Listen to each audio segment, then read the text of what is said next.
आज हम श्रीमद् अन्नम भट्ट जी के द्वारा विरचित तर्क संग्रह के मूल पाठ का वाचन करेंगे। आप सभी ध्यानपूर्वक सुने। यदि संभव हो तो प्रतिदिन आप इसका वीडियो के साथ पाठ कर सकते हैं। यदि पाठ करना संभव नहीं है, 2-4 बार केवल देखें, सुने, फिर आपको मूल पाठ करना आ जाएगा। इस वीडियो के माध्यम से आपको अवश्य ही लाभ होगा। प्रारंभ करते हैं। निधाय हृदि विश्वेशं विधाय गुरुवंदनं बालानां सुखबोधाय क्रियते तर्कसंग्रहः। द्रव्यगुण कर्म सामान्य विशेष समवाया भावाः सप्तपदार्थाः। तत्र द्रव्याणि पृथिव्यप्तेजो वायवाकाशकालदिगात्ममनांसि नवैव। रूप रस गंध स्पर्श संख्या परिमाण पृथक्त्व संयोग विभाग परत्व गुरुत्व द्रवत्व स्नेह शब्द बुद्धि सुख दुखेच्छा द्वेष प्रयत्न धर्मा धर्म संस्काराश्चतुर्विंशतिर्गुणाः। उत्क्षेपणा पक्षेपणा कुंचन प्रसारण गमनानि पंचकर्माणि।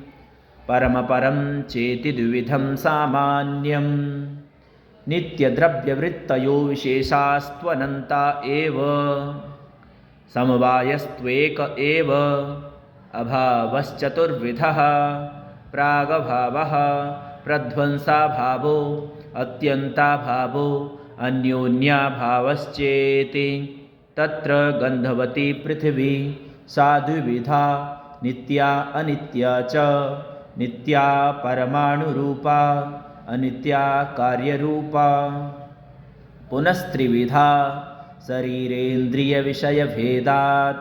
शरीरम् अस्मदादीनाम् इन्द्रियं गन्धग्राहकं घ्राणं नासाग्रवर्ते विषयो मृत्पाषाणादिः।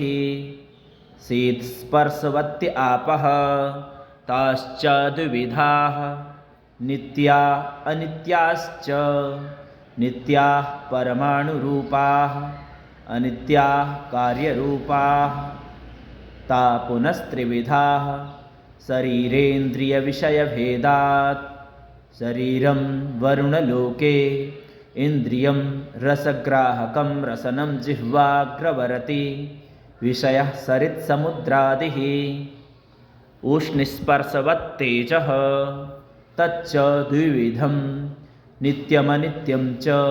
नित्यं परमाणुरूपम् अनित्यं कार्यरूपं।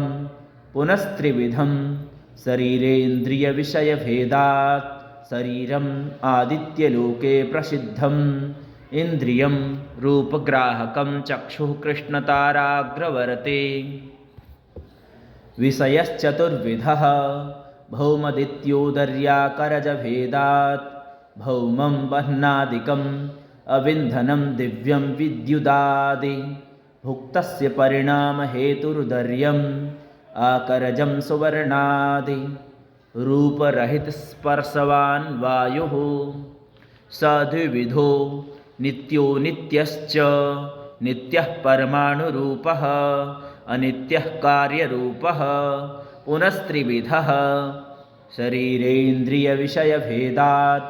शरीरं वायुलोके इन्द्रियं स्पर्शग्राहकं त्वक्सर्वशरीरवर्ते। विषयो वृक्षादिकम्पनहेतुः शरीरान्तः सञ्चारी वायुः प्राणः। स चैकोप्युपाधिभेदात् प्राणापानादिसंज्ञां लभते। शब्दगुणकम् आकाशं तच्चैकं विभुनित्यं च।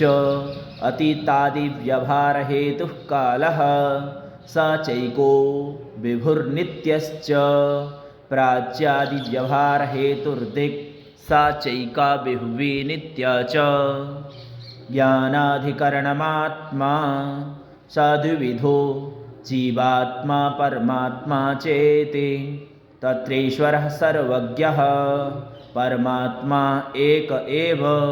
जीवस्तु प्रतिशरीरं भिन्नो विभुर्नित्यश्च।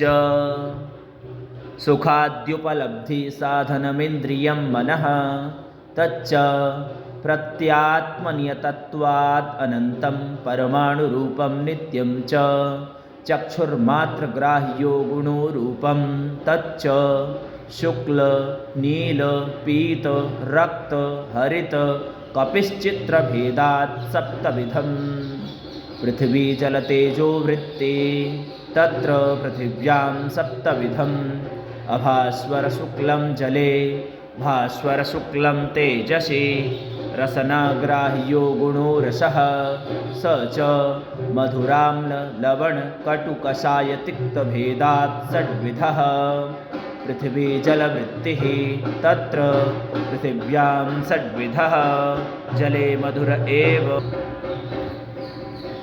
घ्राणग्राह्यो गुणो गन्धः स द्विविधः सुरभिरसुरभिश्च पृथिवी मात्रवृत्तिः त्वगिन्द्रियमात्रग्राह्यो गुणः स्पर्शः स च त्रिविधः शीतोष्णानुष्णाशीतभेदात् पृथिव्यप्तेजो वायुवृत्तिः तत्र शीतो जले उष्णस्तेजसि अनुष्णशीतः पृथिवी वायुः रूपादिचतुष्टयं पृथिव्यां पाकजमनित्यं च अन्यत्रापाकजं नित्यमनित्यं च नित्यगतं नित्यम् अनित्यगतम् अनित्यम् एकत्वादिव्यवहारहेतुः संख्या स नवद्रव्यवृत्तिः एकत्वादिपरार्थपर्यन्ता एकत्वं नित्यम् अनित्यं च नित्यगतं नित्यम्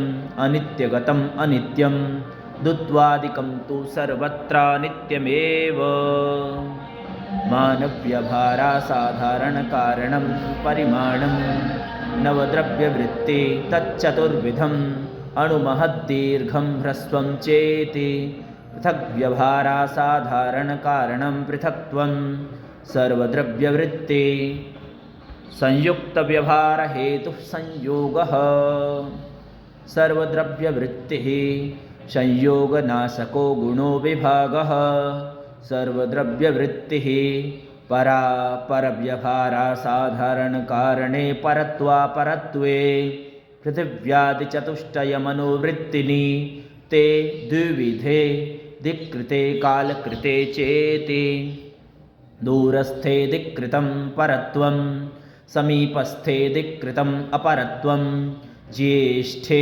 कालकृतं परत्वं कनिष्ठे कालकृतम् अपरत्वम् आद्यपतनासमवायिकारणं गुरुत्वं पृथिवी जलवृत्ति आद्यस्यन्दना समवायिकारणं द्रवत्वं पृथिव्यप्तेजो वृत्ति तद्विविधं सांसिद्धिकं नैमित्तिकं च सांसिद्धिकं जले नैमित्तिकं पृथिवी तेजसो पृथिव्यां घृतादावग्निसंयोगजं द्रवत्वं तेजसि सुवर्णादौ चूर्णादिपिण्डीभावहेतुर्गुणः स्नेहः जलमात्रवृत्तिः श्रोत्रग्राह्यो गुणः शब्दः आकाशमात्रवृत्तिः स द्विविधो ध्वन्यात्मको वर्णात्मकश्चेति तत्र ध्वन्यात्मको भेर्यादौ वर्णात्मकः संस्कृतभाषादिरूपः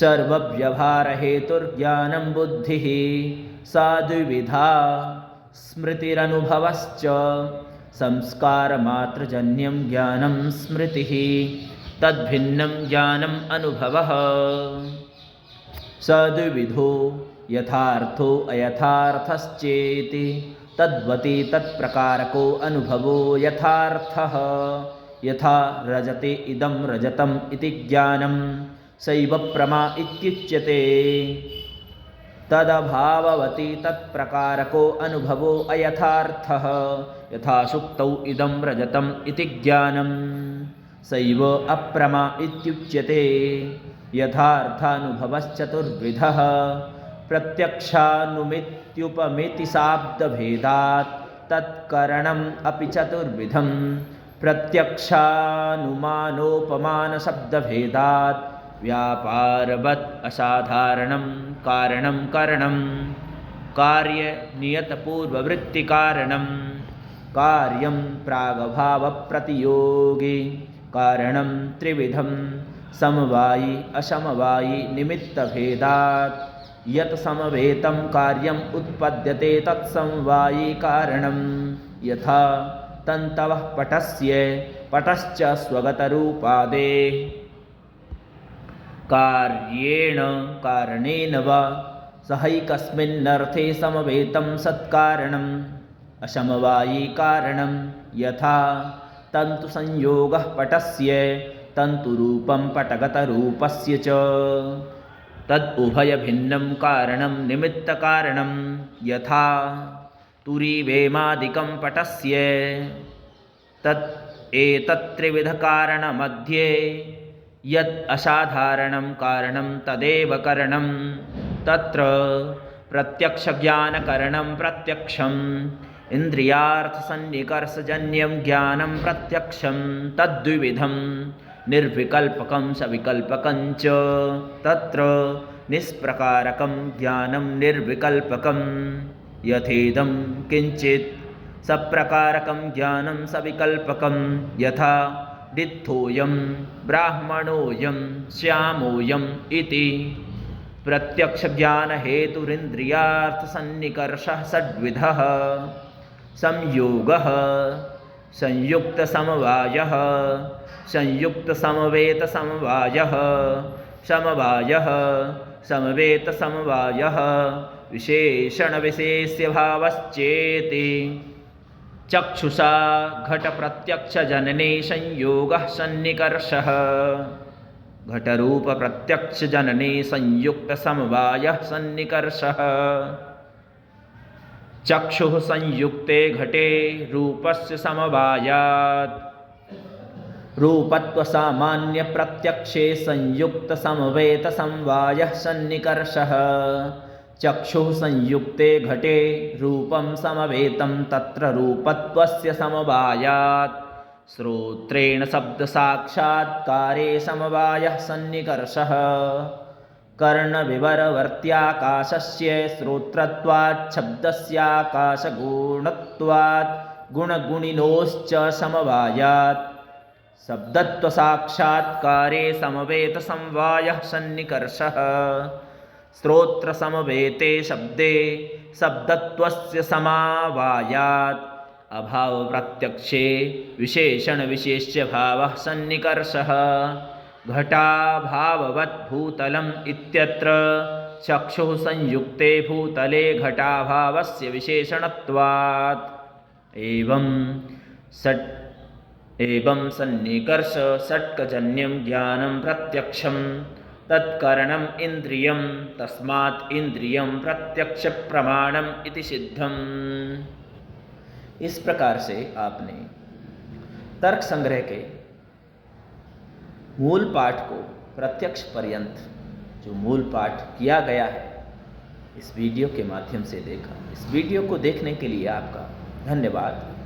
यदि अभी तक आपने हमारे इस चैनल को सब्सक्राइब नहीं किया है तो सब्सक्राइब करें, लाइक करें एवं अपने मित्रों को, दोस्तों को शेयर करें, जिससे कि इस वीडियो का लाभ अथवा आने वाली वीडियो का लाभ आपको प्राप्त हो सके। बेल आइकन को भी दबाएं जिससे कि आने वाली जो वीडियो हो आपको प्राप्त हो सके, नोटिफिकेशन प्राप्त हो सके। धन्यवाद।